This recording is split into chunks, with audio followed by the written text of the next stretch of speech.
home has gone up in flames overnight. Investigators think it might have been set on purpose. It happened in Robertson County near the corner of Glen Raven and Ed Ross Roads. Just take a look at this video sent to us from Smoky Barn News. We're told the home was foreclosed upon and no one lived there. But neighbors told deputies they spotted people at the house just minutes before this fire started. No one was hurt, but the Robertson County Sheriff's Department is calling it suspicious, and they're asking anyone with information to give them a call. Of course, as soon as we get more details, we'll let you know. We're also learning new information this morning about a dangerous murder suspect now in jail here in the Mid-State. Cuthbert Langley at the Metro Jail for us this morning, working details. And Cuthbert, what have you found out so far? Hey, good morning, Amy. Well, what we know right now is that Javon Spivey was wanted for murder in a deadly home invasion that happened in Antioch back in August. But I've also learned this morning by pulling these warrants that that's just one of many charges Spivey is facing this morning. He is now back here at the Criminal Justice Center here this morning. But here's a little backstory. According to police, Spivey murdered Charles Patterson IV and shot his 70-year-old mother on Ascot Drive during that home invasion. I've also learned from these affidavits this morning that police were able to line up Spivey as a suspect by pulling some fingerprints there from the scene, and the mother was also able to successfully identify Spivey as that suspect. But this deadly home invasion is just the tip of the iceberg when it comes down to those charges he's facing this morning. I've learned that just 2 days before that home invasion, Spivey is accused of pistol whipping an employee at the Murfreesboro or at the MAPCO there on Murfreesboro Pike, and he's also accused of holding the employee inside the gas station while he tried to empty out the safe. Then, on the same night of that home invasion, Spivey is also accused of demanding money from a man using the ATM. The victim and Spivey began punching each other before Spivey went and attempted to bash in the victim's car window before running away. And he was found through middle September all the way in Mississippi. So we were talking about a multi-state effort to try to find this guy. He was listed as the TBI's most wanted. He is now here at the Criminal Justice Center on premeditated murder, robbery charges, kidnapping charges, and he is facing a $2.63 million bond this morning. Reporting live at the Criminal Justice Center, I'm Cuthbert Langley, News Channel 5 HD. Cuthbert, thank you for that update. And an investigation is underway after a break-in at a Radio Shack. It's happening at 55 East Thompson Lane. Here's surveillance video from the scene. Photojournalist Barry Stevenson just sent this back to us a short time ago. Police were called by a homeless man who was sleeping near the building and spotted the suspect.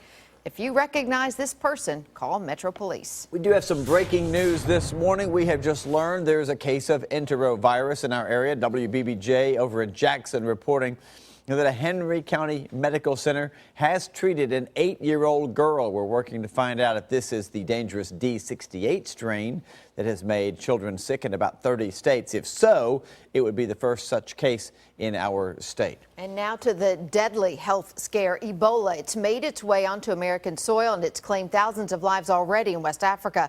The first American patient has been diagnosed in Texas. Omar Villafranca is reporting the teams now from the CDC down in Atlanta and also the prevention team in Dallas. They are doing their part to make sure that Ebola does not spread.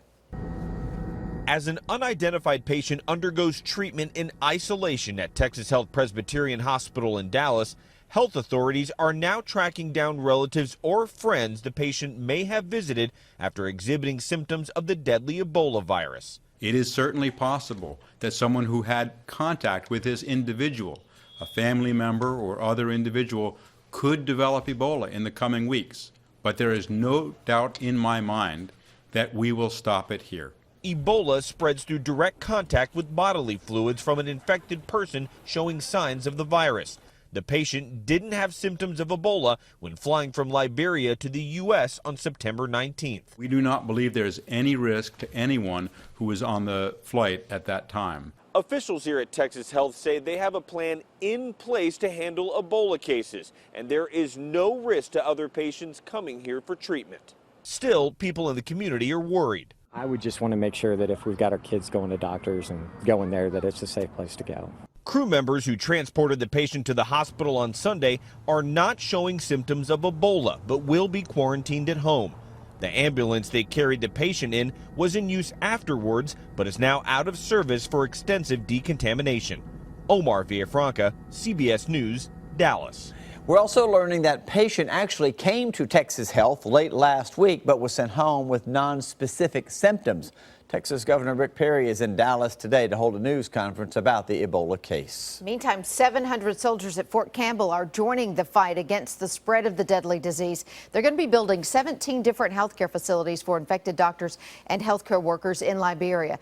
They will not be in direct contact with patients infected with Ebola.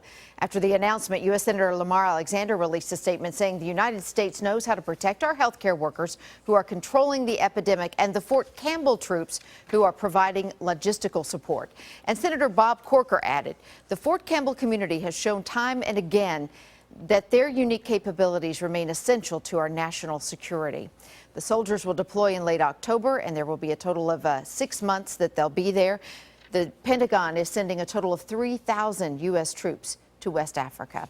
And Vanderbilt University is also at the forefront of the Ebola outbreak. Doctors there are working on a treatment to stop the spread of the deadly disease. They've also been on high alert since news of the outbreak spread, just in case. Hospitals have been for the past month or two practicing their infection control, just as we have here at Vanderbilt.